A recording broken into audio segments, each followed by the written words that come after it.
A gente vai entrar agora nas políticas públicas de combate à violência. E para entender esse assunto, é importante a gente criar um marco, que é um marco histórico, em que as políticas públicas começam a existir no Brasil, né? Então, o nosso marco é a Constituição de 88. Então, antes de 1988, nós tínhamos aí um conjunto de dispositivos jurídicos, né, e de ações do Estado em que essa criança, esse adolescente, ele era praticamente invisibilizado, né? Se tinham apenas conjunto, que era um conjunto normativo, que ele tinha uma visão extremamente punitivista, né? E muitas vezes que agia sempre em favor, né, daquela criança, a favor não, contra, né, as crianças e os adolescentes, principalmente adolescentes, que cometiam atos infracionais. Então, ela não tinha uma visão de garantia de direitos, mas apenas de punição. Então, é importante a gente entender esse marco histórico que é a Constituição de 88 e entender também que ela veio por meio de muita luta, né, principalmente daqueles e daquelas defensoras das crianças ou dos adolescentes que conseguiram aí começar a introduzir na Constituição e depois no ECA o conjunto normativo em termos jurídicos, mas também de avanços nas políticas públicas que culminaram aí no sistema de garantia de direitos das crianças e dos adolescentes. Então, a Constituição de 88, ela foi esse horizonte, né? E ela diz o seguinte: a criança e o adolescente passam a ser conhecidas como sujeitos de direitos e em condição peculiar de desenvolvimento. O papel de acompanhá-los e protegê-las durante o seu crescimento e formação passa a ser conferido a toda a sociedade e ao Estado, que tem o dever de criar e manter políticas públicas específicas e básicas para a garantia dos seus direitos fundamentais. Então, quando no seu artigo 227 a Constituição diz o direito à vida, à saúde, à alimentação, à educação, ao lazer, à profissionalização, à cultura, à dignidade, ao respeito, à liberdade, à convivência familiar e comunitária, além de colocá-los a salvo de toda forma de negligência, discriminação, exploração, violência, crueldade e opressão. Então, esse artigo, que é esse artigo 227 da Constituição, ele é amplo, né? Ele traz aí esse conjunto daquilo que a gente vai chamar de doutrina da proteção integral da criança e do adolescente. Então, é ele que deu o pontapé para que depois pudesse existir o Estatuto da Criança e do Adolescente. Então, o que essa doutrina promoveu? Ela fez com que as crianças e os adolescentes pudessem ter proteção prioritária e as crianças e adolescentes passassem a ser vistos como sujeitos de direitos. Então, a gente rompeu aí com uma espécie de invisibilidade existente que fazia com que essa criança e esse adolescente, principalmente os adolescentes, pudessem ser vistos apenas como, né, violador da lei, que pudesse ter o Estado só agia com medidas de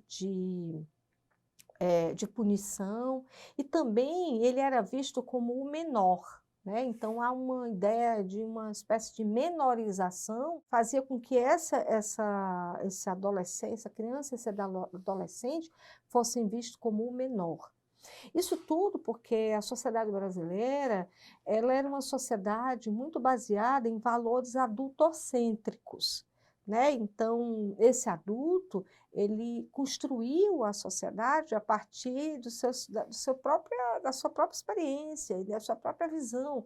E, a partir disso, retirou da cena as crianças e os adolescentes e a possibilidade deles agirem como cidadãos de direitos, né? Então, hoje, o conjunto de políticas públicas e do sistema de garantia de direitos, ele passa também a incorporar o protagonismo também de crianças e adolescentes que trazem também o seu olhar, a sua visão de mundo aí para dentro da própria política pública e que colabora também com os gestores para o entendimento dessa realidade que é a realidade da infância e da adolescência. Bom, quem é então, como é que funciona, né, o sistema de garantia de direitos, né? O sistema de garantia de direitos, ele é comandado pelo CONANDA. Então, o CONANDA é o Conselho Nacional de Direitos de Crianças e Adolescentes.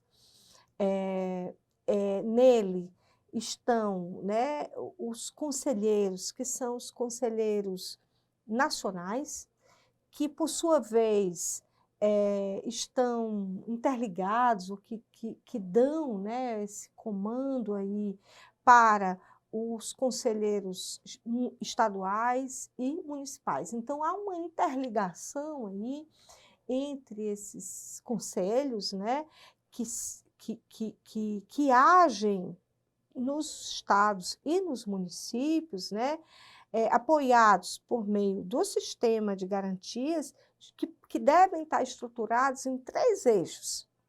O eixo da promoção de direitos, né, que compreende as políticas sociais básicas destinadas à população infanto-juvenil e às suas famílias, né?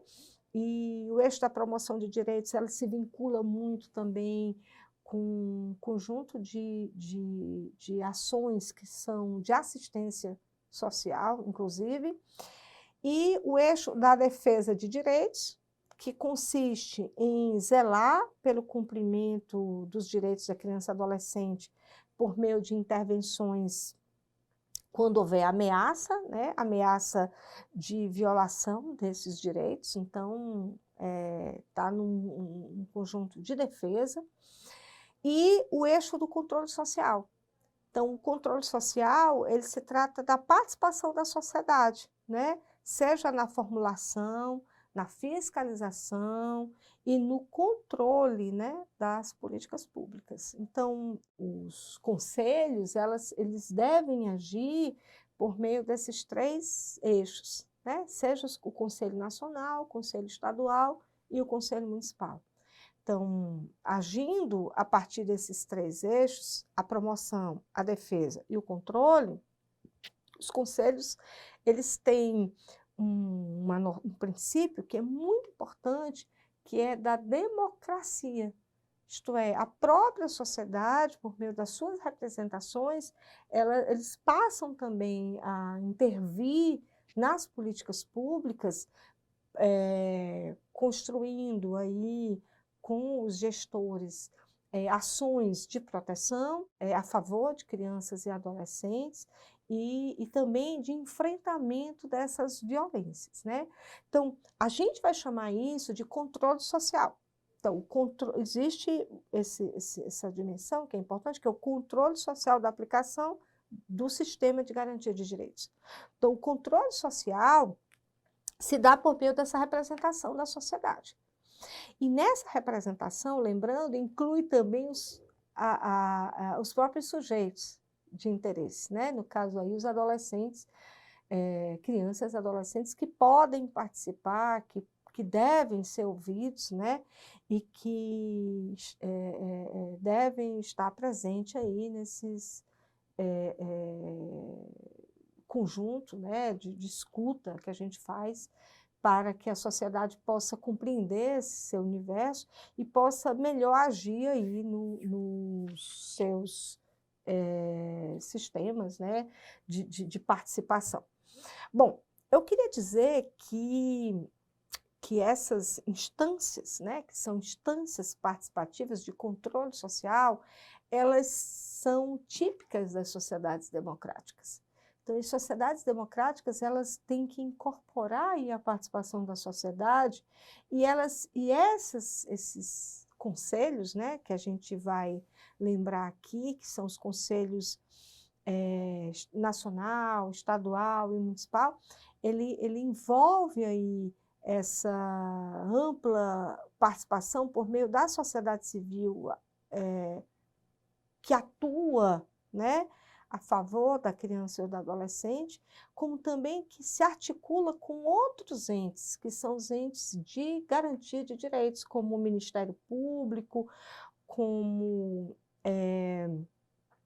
os centros de defesa e os conselhos tutelares, né, que são tão importantes aí para o sistema de garantia de direitos. Então, o sistema de garantia de direitos, ele é um sistema formado e articulado de vários atores sociais, estão aí as instâncias públicas governamentais, da sociedade civil, que atuam para garantir que os direitos humanos de criança e adolescente se concretizem, né? Então, o sistema de garantia de defesa ele é formado pelos conselhos tutelares, promotores, juízes, defensores públicos, conselheiros de direitos da criança e adolescente, educadores sociais, profissionais que trabalham nas políticas públicas de educação, saúde, assistência social, policiais, né, forças policiais, profissionais e voluntários de entidades de defesa de direitos. Então, a gente percebe que o sistema de garantia de direitos, ele atua dentro de uma rede. E essa rede, ele é uma rede que vai estar agindo de forma integrada para que os direitos das crianças e adolescentes possam ser garantidos. Então, ele é um sistema, né? Como o próprio nome diz, ele age de forma constituída aí de elementos, de ações, né? Que são ações integradas, quer dizer, que interagem para que o sistema de fato possa funcionar. E ele funcionando, ele funciona fazendo com que existam aí o Estado, para que o Estado possa assumir, inclusive, o seu papel como garantidor das políticas públicas. Então, as políticas públicas, elas são as executoras, né? E o sistema de garantia de direitos, ele age em rede, mas tendo aí o Estado como executor dessas políticas, né? Então, é claro que o sistema judiciário vai ter o seu papel nesse sistema, né? E todos os outros também terão seus papéis muito bem definidos. Agora, as políticas públicas, elas fazem as estratégias. Então, essas estratégias são as estratégias de enfrentamento da violência e eles podem incluir aí todos esses organismos que eu falei, da sociedade, e ele vai fazer plano de ação, né, com metas a serem realizáveis, né, dentro de um determinado território. Ele age por meios de comunicação de massa, né, difundir campanhas de enfrentamento à violência. Ela age também construindo sensibilização com pais responsáveis, inclusive articulando aí com os setores da educação, que é muito importante. A gente vai falar nisso mais adiante, quando a gente for falar de políticas de prevenção, né, às violências. Ela pode promover debate em escolas, igrejas, centros comunitários, né? Então, as políticas públicas, ela age de modo a constituir aí, dentro de um plano de ação que possa envolver o conjunto de atores relacionados ali ao sistema de garantia de direitos, né? De forma integrada, articulada, em rede, para que, de fato, as formas, né, de violências, elas possam ser coibidas, possam ser enfrentadas e possam ser incorporadas dentro da própria sociedade. Então, a sociedade fazendo parte, a sociedade olhando aí para esse enfrentamento. E aí, olhando para esse agindo para esse enfrentamento, age de modo articulado, intersetorial, transversal, fazendo com que cada ente, mesmo tendo seu próprio papel, possa agir aí de forma integrada e conseguindo construir aí as metas necessárias para que a gente possa enfrentar e erradicar essa violência contra crianças e adolescentes.